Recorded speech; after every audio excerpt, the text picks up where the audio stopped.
Hello everyone, welcome back to Mrs. Claud. Yes, my name Mrs. Claud.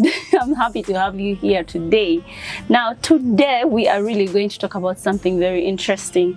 So if you are there and you are yet to be married and you are wondering who should be my matron, who should be the best man, what should I consider while I'm choosing these people, you are so much in the right place. But also if you are married and you've been married for some time and you've had issues with who should I talk to about my marriage issues, also you are in the right place. But I am not alone today. We have a very powerful woman that is going to be sharing wisdom to us. So everyone, put your hands together as we welcome. Should I stand up and model? Thank you very much, Mrs. Claud. I'm more than humbled to be here. We are happy to have you here. Thank you. So our viewers would really like to know who you are, what your name is, and so let's do that and kick in. Well, I'm Deborah Molly, happily married, and I happen to do life with Rema, by the way. How long have you been married? You're making 5 years. Ha! 5 years, guys. I'm 3 years. I hope we all know. Yes. So now, Debbie, the topic at hand, let's just get into it. First, we'll get your personal experience about your experience with the matron. Who was your matron? What was it like? And what are the things that you've realized over time that you probably should have considered while choosing your matron? Yeah, thank you very much. Well, I happen to have two matrons, one for the function and one to do life with. So I had very, very great counselors. We walked a journey of over 1 year, meeting weekly and having assignments over a month. And I really loved their marriage. Okay. Everything they talked about in their marriage really seemed like, yeah, they're nailing it. And so I had those ones. I had my counselor sign for my papers. She was my church matron. She was the signing matron. She was the signing matron. Okay. But then I really did life with my sister throughout the whole dating process. We happened to date together. We happened to go through each and everything with her. You know, she's the person I would always tell. You said date together? Yeah, because I would tell her this and this has happened. Okay. Today I'm crying. Today he made me happy. And he would always tell me, she would always tell me, let's do this, let's handle him like this. Don't confront, don't attack, smile like this. And so she's the person I really walked the journey with. And so from deep down my heart, I really felt like, why not? After all, she's my sister and we've done this throughout the whole, it was 3 years of dating. So I felt like I could walk the whole journey with her. However much she was not married. Okay. And so that's why she couldn't sign on the papers. Yeah, because she was not married. That's interesting. So for some people, actually, what they do is you have a number of friends that all want to be your matron. So what you do is just choose your sister. It's a shortcut. No one will question why you chose your sister. And of course, most cases, they have the same body shape as you, the same color. What do you have to say about that thing of, my matron can't be brown because I'm dark and she's taller than me, I'm short? So the mere fact that I was going to have my sister for my matron, well, she's more lighter than me. I didn't have any insecurities because she was my sister. And I knew that she wished me good. I knew that she's for me. So I didn't have any insecurities at that. I was ready to do this whole thing with her. Okay. But I think for anyone out there, I've had guys who say, oh, I can't be dark and have a light one. Like she'll overshadow me, which I think is true. Oh, if I can tell you my story. Now, I had two matrons. Well, my friend was my friend from way back in school. She was my best friend the entire time till date. Now she was brown. Then also my other best friend who I got over the time while I was at campus, she was also brown. My mom told me, you can't have a matron who is brown. She will outshine you on the wedding. And those things people seem to care about them. But then Anyway, for me, it was about loyalty to my friendships. We had promised each other with one of them that she'll be my matron. I know those pinky promises. Pink promise, you'll be my matron, I'll be your matron. And I assume you had been her matron before. Yes, I've been her matron 3 months earlier. So the promise had to come to pass. So it had to come to pass. Anyways, but over time when I got married, I, of course, went through some issues in marriage. And really, I would wonder, who should I talk to? And that's where I got the inspiration to do this video. Because when I was talking to some friend of mine that is a guy, they asked me, what about your matron? I'm like, I don't know. I've never discussed relationship or even marriage with my matron. I don't know how to come up and now start telling them things about my marriage. Plus, I had painted a very nice picture about my boyfriend to my friends that now there is no way I can come to them and tell them. Highlighting something negative. Yes, and start saying negative things about him. And that really made me a bit stuck. And I was just in my own movie. I've been married 3 months. And I was just in my own movie. I couldn't confide in anyone. And plus our counselors, they are so good that everyone would want to go to them. They've been married 20 years. They've counseled like a number of couples, almost like 50 per year. There is no way you're going to start bugging them with issues. However much they always tell us that we should go. Their door. Plus they're distant from us. But it's my cry that someone that is not yet married would know what to consider while you're choosing a matron, because I believe it's not just for modeling on the wedding, it should be about the marriage. So tell us which qualities we should look at while we're choosing a matron. Talking about the qualities, I happen, besides her being my sister and having done life together, we normally pray together, which is natural because we are sisters. Yeah. And so you realize that there are moments whereby I also had the same issue. Well, Sharon knew my husband for being the most perfect man ever. It's like, they'd be really blessed. And so starting to tell her that he has done this, he's done this, it really looked awkward. But then the beauty of having a matron that you can pray with, a matron that you share the same spirit with, is that she always called in and told me, I have a feeling you're not okay. I was praying and you kept on playing on my mind, and I felt like something is not okay. Debbie, can you please tell me what's happening? So one of the qualities that one should really consider is someone that is spiritual, someone that you share the spiritual content with, someone that is connected to you more in the spirit realm than physically, because they can sense and know that one, she's not okay or he's not okay, but still they can help you discern in the solution part, that right. Let's handle this like this, let's pray about it, let's do this and not go physical. And someone that really has, someone spiritual can't tell you, chuck him. Nova. So imagine you go and choose a friend from the world, a kind of friend, and tell you, you know what? You just let's go and shake this. Oh my God, oh my God. Because that is what culture, that is what the normal world, everyone says. The only way you can maintain a man is by doing something somewhere. But then if you get someone who is spiritual, they'll tell you, Debbie, let's go to our knees. Let's go pray. Let's go pray. I think that's a good one. You need to make sure that the person you're choosing as your matron. Because if you're to survey among 10 women, 8 will tell you this is the way I maintain my man. You do ABCD. They have very many things they do to keep this man. So in order to be safe from that, you need someone really spiritual. Okay. And also, I believe I think it's very also important that you have someone that will not be taking sides. Because now what we're talking about is a matron that will be walking the marriage journey with you. Now this person, I think, should not be taking sides. Have you had a friend that is always on your side, whether you're wrong or right or what? I happen to work in the medical section and I keep on interacting with women from all over.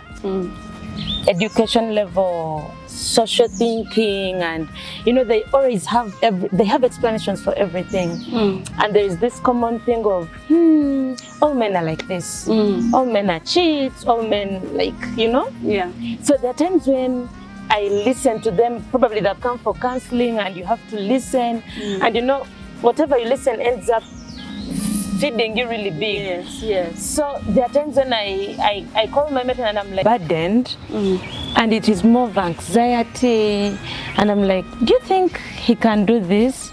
So there's a moment I always felt like she kept on siding with him. Like, no, your husband can't do this. But then I really feel we should have matrons who can stand their ground and tell you that at this moment you're wrong. Yes. Or I think your husband is not doing a great job, and probably gets ways of approaching him or guiding you on what to do. But the challenge with having best friends for matrons or siblings is that they'll always side with you. They'll always be on your side. They'll always be on your side. So it's important that we get someone that can be in the middle. Exactly. But also, most important, we get someone that believes in marriage. Someone that knows marriage can shake, but at the end of the day, everything that has to be done is to ensure that these two, the outcome of whatever it is more for unity. you to stay together. And then have you had a matron, have you heard of matrons who can't really stand boldly and tell you, do this? For example, someone is saying, I'm now a married wife, woman, and I don't need to work, I need to stay home, But then probably they're struggling financially, and the woman is like, but no, it's better, I'm better off a housewife. I mean, at that moment, you need a matron who will stand up and tell you, Mrs. Claud, go and pick a job. Pack your bags and get out. You know, go to work. The reason why this and this is happening is probably because you're dirty. Change your cooking skills. Someone that will come to your house and tell you, why are these saucepans here? Neaten up. Just remind you to wake up and... I have a friend who would come when I was pregnant. One of my matrons, she would come to my house and go straight to the kitchen and wash the dishes. Oh dear. I would feel bad, but that was her telling me, Madam, we can't have dirty dishes. So if we can't have a matron that can tell us, you know what, you're stinking, I think you need to adjust this, then that's a wrong catch. Get someone, also someone that we, by the way, respect, someone that will tell you, I think your hair is dirty, why don't you? And then you will listen and act. Some people get matrons that they don't respect. They are cozy. Like you get your kid's sister that you're the big one, you're the elder one, and she can't really even have a voice over you or correct you. She should carry some form of authority that you and your husband can look up to, can listen to. Yes. Yeah, that's really also your spouse should respect that person, by the way. And I'm thinking this matron should have a certain form of friendship with both of you. With both of you. Yeah, because if I can't carry a matron from Abu Dhabi right now, probably because she has funded my wedding. Yes, a church member. A church member. Who probably has your same body shape or height or has done the biggest contribution, and you feel like they should be your matron. They don't know you, you don't know them, they don't know your husband doesn't know them. We should be choosing matrons because we are focusing on the marriage, because these people are going to do marriage with us. Not just for the wedding. It's important that they matched with the matron on the wedding, but hey, it's marriage. A matron is a person you're going to walk this journey with through thick and thin. They should be able to keep whatsoever you're telling them. Confidentiality. True. Not after me sharing and I'm telling you, oh my God, and you're like, something is happening. You tell someone else about my marriage, I'll kill you. So you should get a matron that also has confidentiality. Someone you can confide in. Yes. What do you think a matron should also be able to be a good mother to your children? I think this will come with the growth we are moving with. Yes. Because why not? If I can entrust you with something happening in my bedroom, how much more watching over my child's spirit or soul?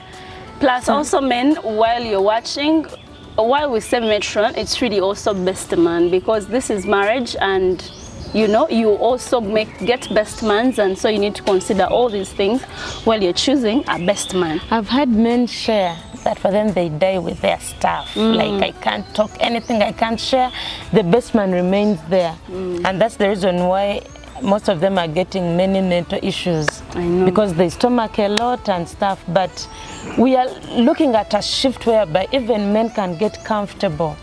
Talk about these things, talk them out, get solutions, and have happy marriages. Really. I really believe there is nothing we go through alone. Like there is nothing I go through that you probably never gone through or you won't go through.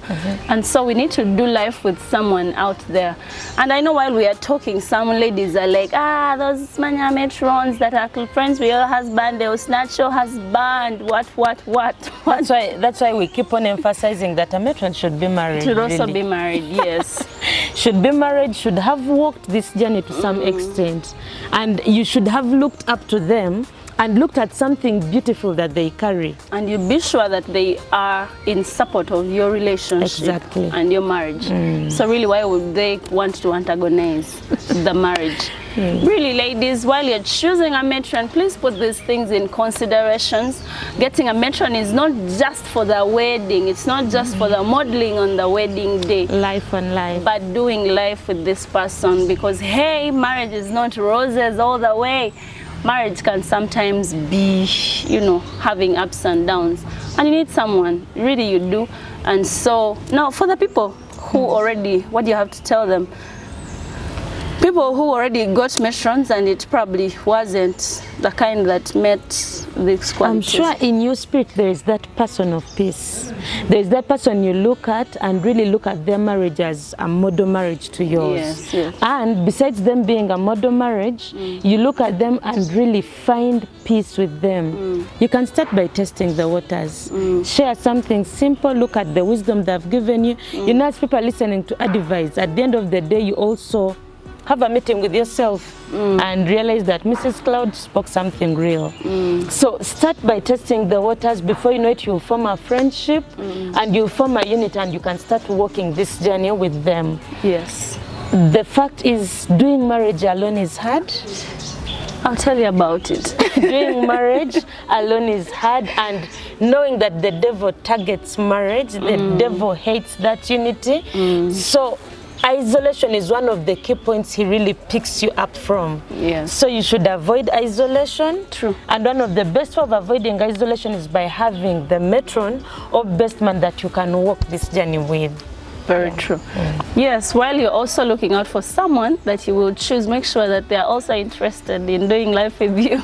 Sometimes you can be there bothering people. Some people are too busy and you need to understand. I think sometimes you might have to find some strength, because no one is perfect in marriage. Truly. You might see a marriage and say, I think those guys are good with their finances. So then you know, go to them for finances.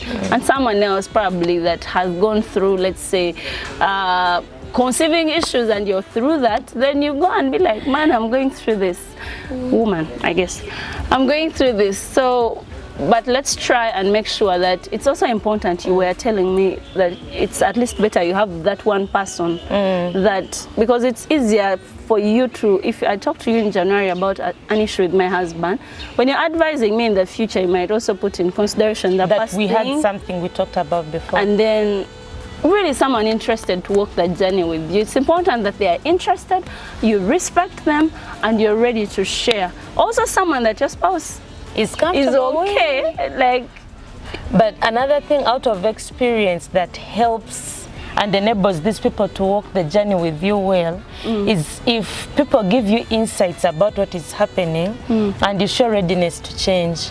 There are couples that come and share, you choose to walk the journey with them, you give them insights about something, you show them a direction that would work, and they adamantly don't do it. And they don't do it. And then you keep on rotating around the same thing. You're like, but no, the door is right here. Like, no, let me look for the gate. I know. So you should be ready to listen, to seek advice and implement, to adjust. And that's marriage anyway. Yes, marriage is full of changes and adjustments here and there. You can't be like, for us, this is us. Anyways, I think this is a lot of wisdom you've shared. Thank you so much for coming to Mrs. Claud today. I hope we would have you again next time. I'll be humble. Please let us know in the comment section if you would like Debbie to come back and say some wisdom to us. But anyways, she's coming. She's coming whether I want or not, because yes, she's a very deep woman. And so I hope that this video has helped us. Please, Obviously. The man himself. I really love you. Hey! All right. Mr. Molly, wherever you are, they love you. So please, subscribe to this channel, Mr. Molly, if you haven't. And everyone out there, please subscribe to this show, because we are going to have so many different people coming to share wisdom to us that are in relationships and marriage. Thank you. Bye-bye. Bye.